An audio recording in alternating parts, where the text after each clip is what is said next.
tahun 1980-an, sebuah kota kecil di Korea Selatan berubah menjadi lokasi salah satu kasus kriminal paling terkenal dalam sejarah negara itu. Selama bertahun-tahun, seorang pelaku misterius meneror wilayah pedesaan Hwaseong. Korban-korbannya sebagian besar perempuan. Pelaku menyerang tanpa pola yang mudah ditebak. Dan polisi, meskipun mengerahkan ribuan petugas, gagal menangkap siapapun. Kasus ini menjadi simbol kegagalan investigasi kriminal di Korea Selatan pada masa itu.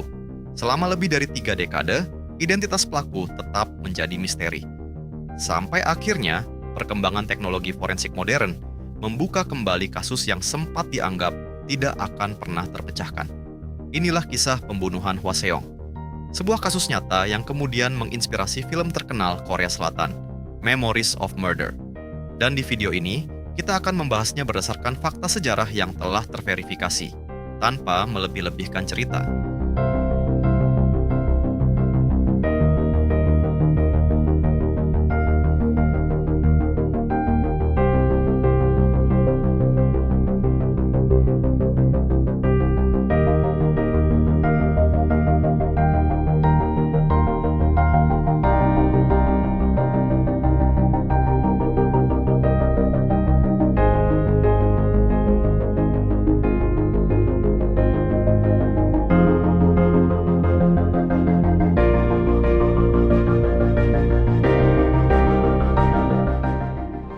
Kasus pertama terjadi pada tanggal 15 September 1986 di wilayah pedesaan Hwaseong, Provinsi Gyeonggi, Korea Selatan.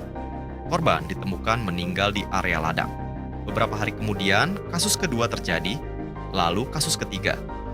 Dan masyarakat mulai menyadari bahwa ini kemungkinan bukan kejahatan biasa.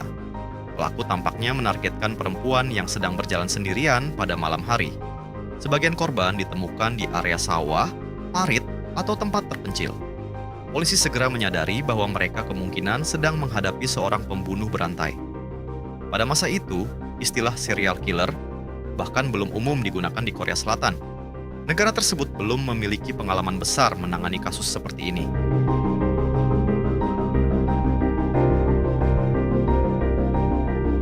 Antara tahun 1986 hingga 1991, total 10 kasus pembunuhan yang diyakini berkaitan terjadi di wilayah Hwaseong.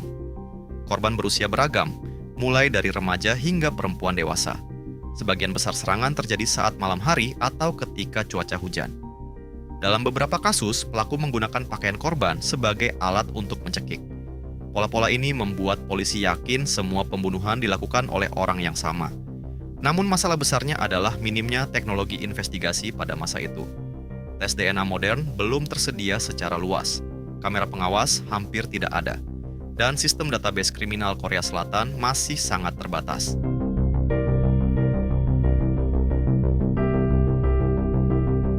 Kasus Hwaseong menjadi salah satu investigasi kriminal terbesar dalam sejarah Korea Selatan saat itu. Lebih dari 2 juta petugas polisi dilibatkan selama bertahun-tahun penyelidikan. Puluhan ribu orang diperiksa. Ribuan sampel sidik jari dan tulisan tangan dikumpulkan. Namun, hasilnya nihil. Tekanan publik terhadap polisi sangat besar. Masyarakat mulai takut keluar malam. Sekolah dan lingkungan sekitar meningkatkan pengawasan keamanan. Media nasional terus memberitakan kasus ini hampir setiap hari. Dan, semakin lama pelaku tidak tertangkap, rasa panik masyarakat semakin meningkat.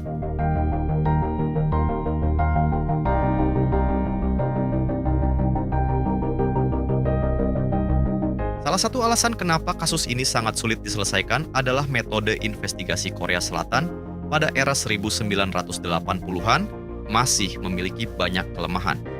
Beberapa laporan menunjukkan adanya interogasi kasar terhadap tersangka.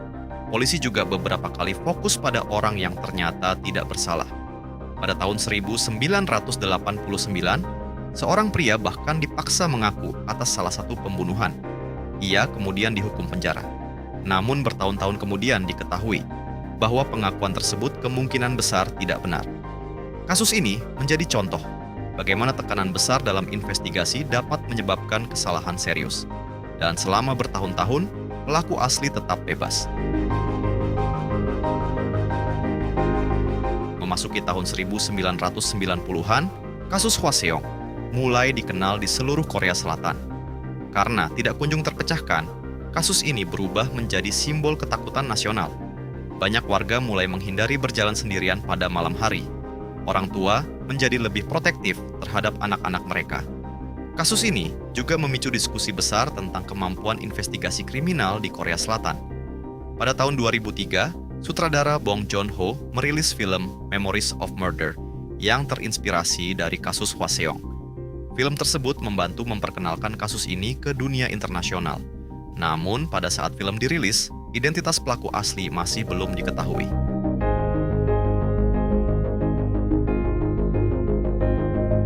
Selama bertahun-tahun, kasus Hwaseong dianggap mungkin tidak akan pernah terpecahkan.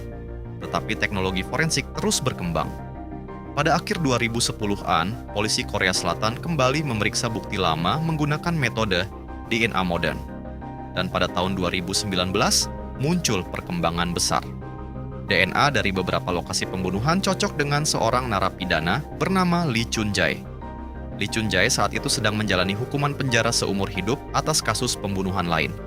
Polisi kemudian melakukan investigasi ulang secara besar-besaran.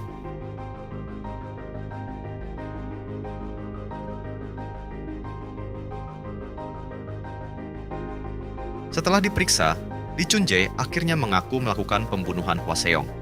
Ia mengaku bertanggung jawab atas sebagian besar kasus yang selama ini tidak terpecahkan. Tidak hanya itu, ia juga mengaku melakukan beberapa kejahatan lain yang sebelumnya belum diketahui publik. Polisi kemudian menyatakan bahwa detail pengakuannya cocok dengan banyak fakta di lokasi kejadian. Pernyataan ini menjadi titik balik besar dalam sejarah kasus Hwaseong. Namun, ada satu hal penting. Karena sebagian besar kasus sudah melewati batas kedaluarsa hukum Korea Selatan pada saat itu, Lee Chun-jae tidak dapat dihukum lagi atas pembunuhan Hwaseong.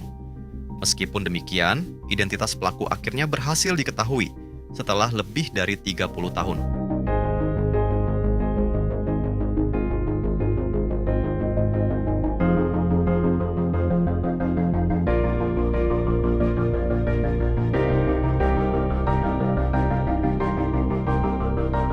Salah satu dampak terbesar dari terpecahkannya kasus ini adalah terungkapnya kesalahan investigasi masa lalu.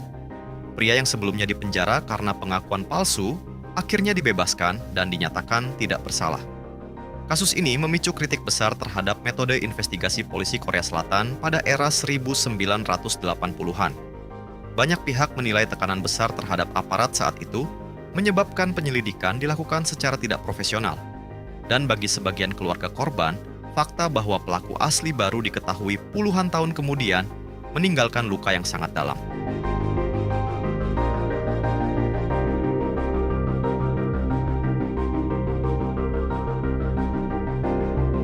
Kasus Hwaseong memiliki dampak besar terhadap sistem hukum dan investigasi kriminal Korea Selatan.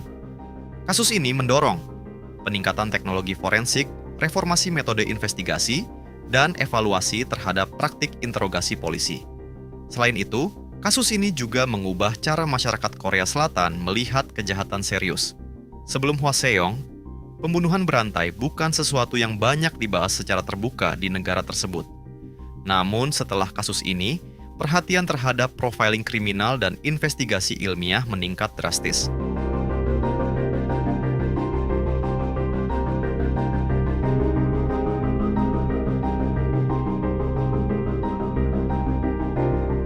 Kasus pembunuhan Hwaseong bukan hanya cerita tentang seorang pembunuh berantai. Kasus ini juga menjadi gambaran tentang keterbatasan teknologi, tekanan sosial, dan kesalahan sistem investigasi pada zamannya. Selama lebih dari 3 dekade, keluarga korban hidup tanpa jawaban pasti. Dan meskipun identitas pelaku akhirnya diketahui, banyak pertanyaan emosional yang mungkin tidak pernah benar-benar selesai. Namun satu hal yang jelas, kasus Hwaseong mengubah sejarah investigasi kriminal Korea Selatan untuk selamanya.